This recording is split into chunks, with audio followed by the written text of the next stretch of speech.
What's up, guys? The amount of money that you make in residency is chop change, and what I made was even less than chop change. In this video, I want to share with you how much money I made in residency, and I want to share with you how I budgeted to make that money go far. What's up, guys? My name is Dr. Safo Asante. I am the successful IMG. I am a urgent care doctor that works in the US. I make videos on a regular basis to help doctors become successful and financially free, and that starts with getting into residency, because if you can't get into residency, you can't work as a doctor. If you need help getting into residency, or you know somebody that's had a hard time getting into residency, shoot me a message or have them shoot me a message. In my first year of residency, I made $48,000. This is low compared to what my friends are making, and also low compared to the amount of effort that I put into working in residency. In residency, you work almost like a slave. You're working many hours. Many hours, and it's hard work.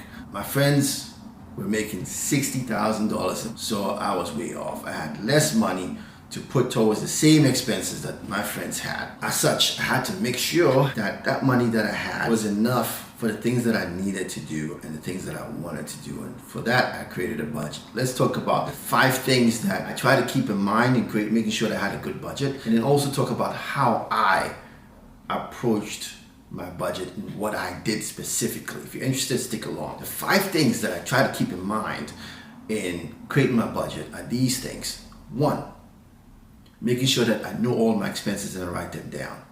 2, dividing those expenses into recurring expenses and also non-recurring expenses, which are one-time expenses. And then 3, making sure that I am fully aware of the purpose of a budget. If you don't have a purpose for your budget, you're going to stop doing your budget. The purpose of my budget was to make sure that I had money at the end of the month to pay my expenses, to pay for unexpected expenses, to save, and also to invest. 4, the idea that I need money left over at the end of the month, I know that I have to keep expenses low. So I kept my recurring expenses as low as possible. And then 5, I made sure that I revisited my budget on a monthly basis, made sure that I was within budget. And if I was out of budget, I just kept track of why I was off budget. Was it a recurring expense that pushed me over, or was it a one-time thing? And if it was a one-time thing, hey, I know that it's not happening the next month, which is why it's important to make sure you divide things into recurring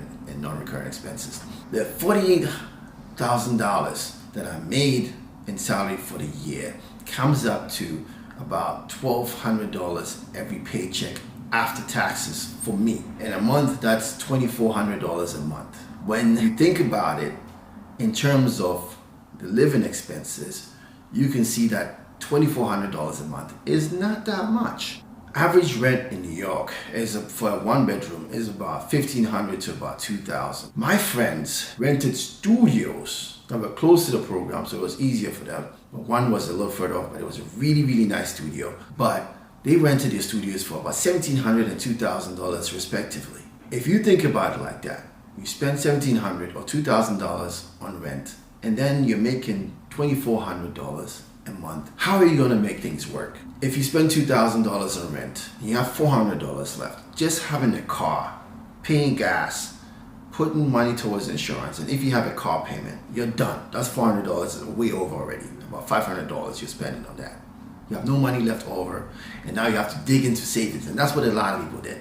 They dug into the savings that they had saved over a long period of time. I didn't want to get to that level. I wanted to make sure that everything was within the amount of money that I made, so that I could also save on top of that. And focusing on that during residency, it made it easy for me to save money when I was an attendant, and to keep track of the money that goes here, that goes there, so that I can save money and put it towards what's important. So how do you know that $2,400 was not a lot? I wrote down all my expenses, like I said before, and then I divided those expenses into recurring and non-recurring. And then to make sure that my expenses were low, I try to focus on the things that I spent money on a monthly basis, which is the recurring expenses. So those will always be there.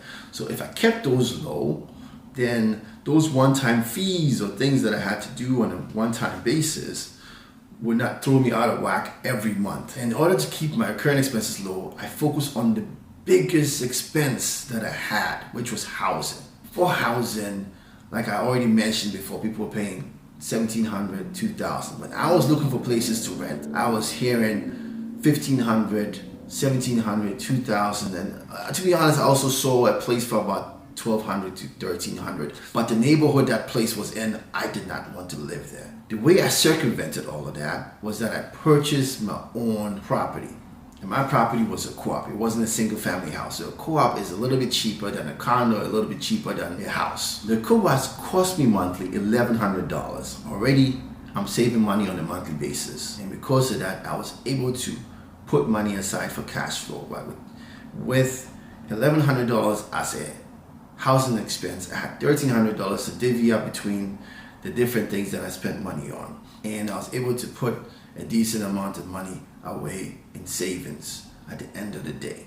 And then with that money, I was able to put that into stocks. That's how I approached creating my budget. So if you are doing residency at the moment, very, very important. If there's one thing you take away from this video, and that's to keep your recurring expenses as low as possible. And how to do that, if you focus on one thing, which is your housing, you make sure your housing is within a certain level, it makes things a little bit easier for money. And for some of you guys, you have families, so it's a little bit tougher for you, and you have to make things work. Watch my other videos. If you like my video, make sure you hit the like button and make sure you hit the subscribe button.